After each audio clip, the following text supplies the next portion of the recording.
Thanks for choosing KREM 2 News at 5 on your Sunday. I'm Cody Proctor.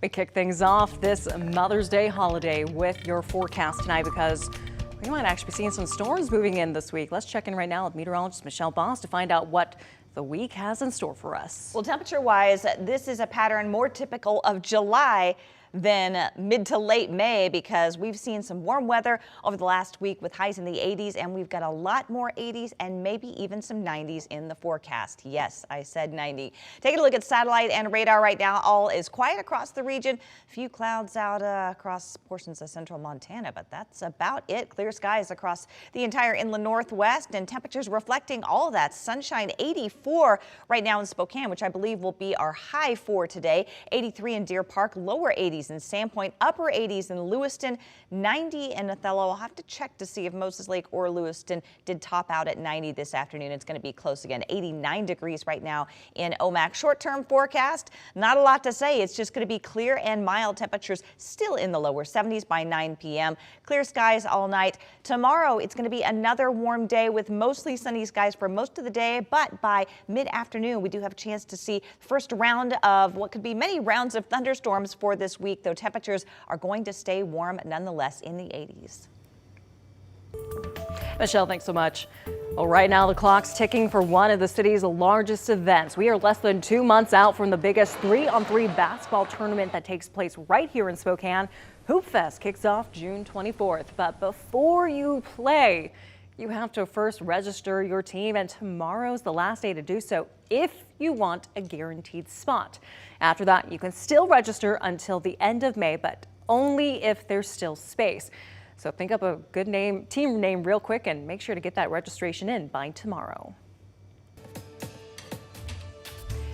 Happening today, the Professional Women's Bowling Association's wrapping up its tour stop here in the Lilac City. Over this past weekend, the PWBA 2013 Spokane Open and Regional Tournament brought some of the nation's best bowlers to Spokane.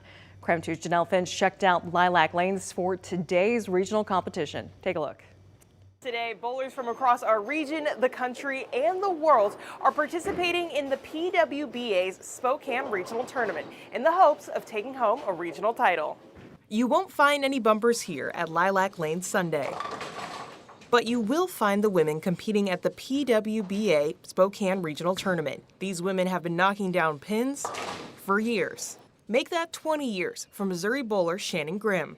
I've been bowling my whole life. I've been bowling since I was 5-6 years old, and I don't know, I fell in love with it. I tried other sports growing up, and bowling's always stuck by me. Grimm's one of nearly 100 bowlers competing in Spokane this weekend. Sunday, bowlers played 8 games to qualify for one of 4 spots in the regional finals.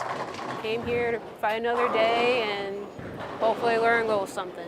Grimm says competing allows her to connect with people who share her passion for the sport. Everybody in the bowling community, everyone's your family. You can count on anybody.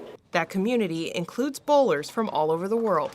PWBA Communications' Gene Kanak says Sunday's tournament brought in bowlers from as close as Hayden to as far away as Europe. We have a very diverse field here, a lot of international players as well as locals. We have bowlers from Finland, Mexico, Guatemala, France in this particular case. Kanak says some of the best bowlers in the league compete in PWBA tournaments. PWBA is the premier professional organization for women's bowling in the world, and that's why we have such an international field here competing. So if you're an aspiring female professional bowler, there is no better place to compete than the PWBA Tour. In addition to the regional tournament Sunday, PWBA also hosted the Spokane Open at Lilac Lanes, a national event on the PWBA Tour. The top bowler was crowned Saturday night, taking home the championship trophy and $20,000. The PWBA Tour is heading to Las Vegas for its next national tournament. There, bowlers will be competing for a $60,000 grand prize. In Spokane, Janelle Finch, KREM 2 News. Well, KREM 2 News is devoted to covering growth in our area. We kick off our Boomtown Week coverage tomorrow morning. The first topic on the list is buses, a project in the works for years, now just months away from moving people around Spokane. KREM 2's Brandon T. Jones talks about the STA City Line expansion and the new routes the buses will bring.